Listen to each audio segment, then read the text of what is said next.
He was written as a deep-dyed, snarling villain, and he bored the out of me, because there is no longevity in deep-dyed, snarling villainy. And already I started to plan what I was going to do about that. Irwin not only allowed me to do that, but one day said, "Do more." And I did. And the rest, as we say, is history. There's a particular kind of television magic that only reveals itself once the show is gone. While it is airing, you see the costumes and the sets and the dialogue. You see the robot waving its arms and hear the warning sirens and watch a family navigate the impossible together. What you never see is what is happening just beyond the edge of the frame. The arguments in dressing rooms. The overnight rewrites slid under doors. The performer climbing into a 200-pound metal suit every morning knowing it might knock him unconscious by afternoon. The leading man sitting in a folding chair at the back of the soundstage listening to classical music because there is nothing else for him to do. Lost in Space ran for 3 seasons and 83 episodes on CBS between 1965 and 1968. It was one of the most watched shows in America during its peak years. Merchandise flew off shelves. Fan mail arrived by the sackful. And then, without ceremony, without warning, and without so much as a proper goodbye from the network that had profited enormously from it, the show simply stopped. The people who had given those 3 years of their lives found out the way you find out about weather. One morning the newspaper told them it was over. What those people carried with them afterward, and what they finally began saying in the closing chapters of their lives, reveals a story that the original audience never had access to. Not because anyone deliberately concealed it, but because the television industry of that era ran on a particular kind of silence. You did not speak candidly about your employer. You did not admit that the production you were part of was held together by personal rivalries and physical danger, and one extraordinary actor who had decided, entirely on his own initiative, that he was simply not going to accept the role as written. The cameras rolled, the episode aired, and the machinery of weekly entertainment ground forward. The real story waited. Now, across interviews and memoirs and reunion appearances spanning 6 decades, it has finally come out. And it is considerably more fascinating than anything the Robinson family ever encountered out among the stars. The show was built on a foundation that was actually thrown away before filming ever properly began. In late 1964, producer Irwin Allen completed a 60-minute pilot film called No Place to Hide that represented, by any reasonable measure, the most serious and ambitious science fiction television had attempted in America up to that point. The budget was staggering for its era. The technical team was genuinely distinguished. The story was clean and unsentimental. A family of exceptional intelligence sets out for a distant star system, is knocked off course, and must survive on an alien world using nothing but their own ingenuity and their trust in each other. There was no villain. There was no comedy. There was no robot. There was a boy sitting around a campfire singing an old English folk song while the stars burned overhead, and the whole thing had the texture of something that wanted to be taken seriously. CBS executives watched the pilot and did something Allen had not prepared for. They laughed with pleasure. They bought the series on the spot. And then they handed Allen a list of requirements that would fundamentally transform what the show was. They wanted a recurring antagonist. They wanted a mechanical character who could serve as a kind of anchor for the younger audience. They wanted, in short, a show that could be sold the same way every week without demanding too much investment from viewers who might be tuning in after dinner on a weeknight and not feeling particularly adventurous. Allen pushed back where he could, but the network held the money, and the network got what it wanted. The original pilot footage was not discarded. It was carefully cut apart and distributed across the first 5 episodes of the series. A saboteur and a robot were written into the surrounding scenes, their absence from the original footage explained by the convenient narrative device of having them remain behind at the ship. The serious survival drama that Allen had believed in enough to spend $600,000 filming was preserved only as connective tissue inside a different show entirely. The man inserted into those early episodes as the show's antagonist was Jonathan Harris, and what he proceeded to do over the following 3 years is one of the more audacious acts of creative self-preservation in television history. Harris had grown up in the Bronx, the son of Russian immigrant parents, and had remade himself so completely and so deliberately that the polished theatrical presence he brought to every set bore almost no resemblance to the boy he had started as. He had changed his surname as a teenager, earned a pharmacy degree he never intended to use, constructed a performing career through a combination of genuine talent and absolute determination, and arrived on the Lost in Space set as an actor who had appeared on Broadway and in The Twilight Zone, and who understood, with complete clarity, what the character of Dr. Smith as originally written represented. It represented a brief engagement and an early exit. Smith was designed to be eliminated within the first 5 episodes. He was a spy and a saboteur, cold-blooded and functional, a plot device more than a character. Harris looked at this blueprint and began quietly, methodically, and entirely without authorization, constructing something else on top of it. He arrived at rehearsals with pages of new dialogue he had written overnight. He would gather the cast and announce with perfect composure that they were going to run the scene using his version, not the script version. He engineered the physical staging of scenes so that the camera's eye was consistently drawn back to Smith. He invented an entire psychological architecture for the character, reframing Smith not as a cold villain, but as an elaborate, theatrical coward whose grandiosity was a survival mechanism and whose bombast was, when you examined it closely, genuinely funny. The insults he constructed for Smith to hurl at the robot were not in any script ever submitted to the production. Harris sat up at night with a pen and a notepad and invented phrases that had the rhythm and absurdity of genuine comic poetry. He understood that Smith needed the robot as a sparring partner because the robot was the only character shrewd enough to see through Smith's pretensions, and Smith had to attack constantly to keep that shrewdness from becoming a problem. Every thundering insult, every melodramatic complaint about his delicate back, every eye roll delivered with the precision of a man who had spent decades studying how an audience responds to visible human weakness, was a calculated choice. Harris was not improvising. He was composing. By the time Irwin Allen fully recognized what had happened, the audience had already made the decision for him. Fan letters were arriving specifically addressed to Dr. Smith at a rate that dwarfed the correspondence for any other character. Children were imitating his phrases in school playgrounds. The character designed to disappear in 5 weeks had become the reason people tuned in. Allen later acknowledged this transformation publicly and with what appeared to be genuine admiration, describing how Harris had essentially dictated the direction of the character through the sheer force of the audience response he had generated. What Allen said somewhat less publicly was that this success had come at a significant cost to the person originally intended to anchor the show. Guy Williams arrived on the Lost in Space set as a genuine star. His 4 years playing Zorro for Disney had made him recognizable and beloved across America, and the show's early promotional materials positioned him exactly as you would expect. The commanding father, the brilliant scientist, the man whose judgment and courage would carry his family through the unknown. Williams had been fencing since he was a child. He was physically striking and genuinely enthusiastic about the role.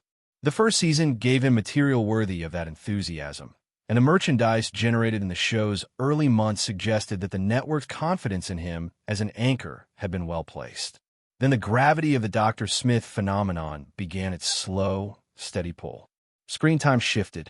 Episode structures reorganized themselves around the comedy of Smith's schemes and the robot's weary responses to them. Williams found himself delivering a handful of lines per episode and then watching from the edges while his co-stars carried the story forward. His castmates later described the atmosphere on set during those middle and final seasons with a candor that was only possible once enough time had passed. The resentment was real. The frustration was professional and personal simultaneously. Williams was a man who had come to the show in good faith, expecting to lead it, and had watched the floor shift beneath him through no failure of his own. Harris himself acknowledged this directly, calling it genuinely difficult for any actor to endure, which was a notably honest assessment from the person most responsible for the difficulty. Williams filled his waiting hours with the resources of a curious and restless mind. He read widely, listened to music, studied chess, and managed investments with enough skill that his financial situation remained solid long after the show ended. His castmates remembered him with real affection, even as they acknowledged the complicated emotional weather he carried through those final seasons. The nickname given to him by one of his younger co-stars, referring to his habit of meticulous self-grooming between takes, was offered with warmth rather than mockery.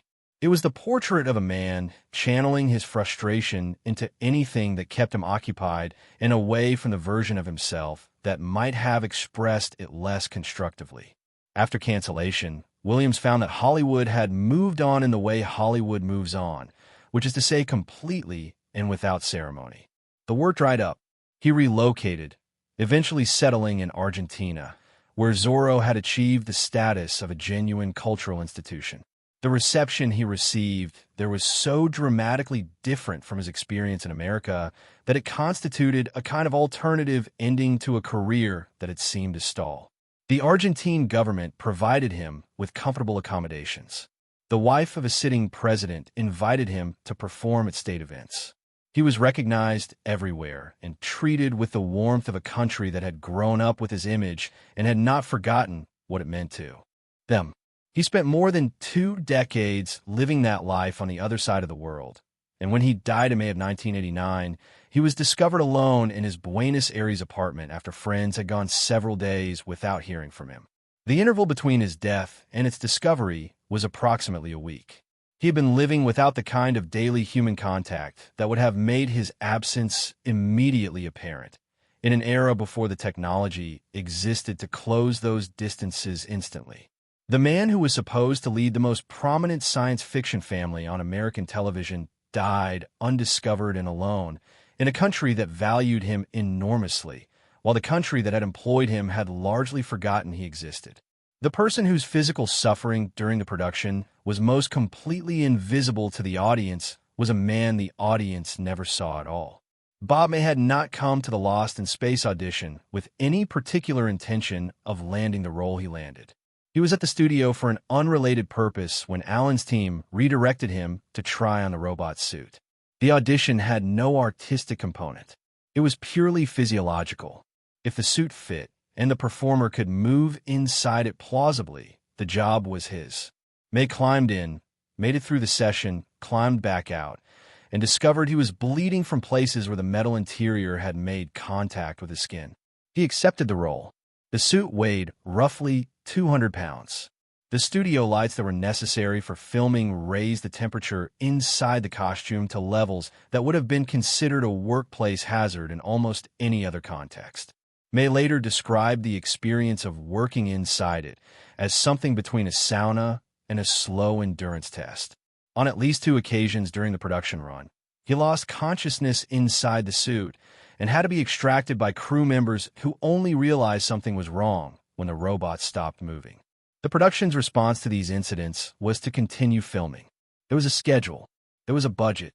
The show had to go on, and the man inside the robot was a logistical consideration rather than a human being whose safety required accommodation. May was never credited on screen during the original run of the series.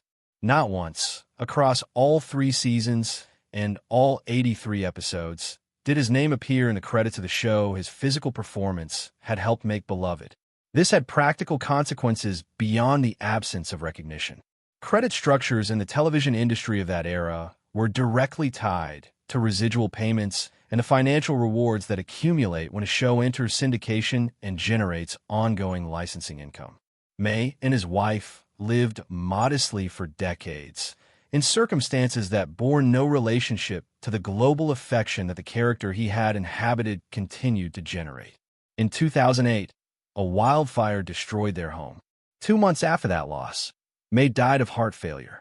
What distinguished his public life in his later years was a quality that could only be described as a deliberate inversion of the invisibility that had been imposed on him professionally. At science fiction conventions, where aging stars of beloved properties gathered to meet the fans who grew up with their work, May became legendary for his patience and his generosity. He would remain at signing tables until every single person who wanted a moment with him had received it, regardless of how long it took. He explained this in terms that were straightforward and without self-pity.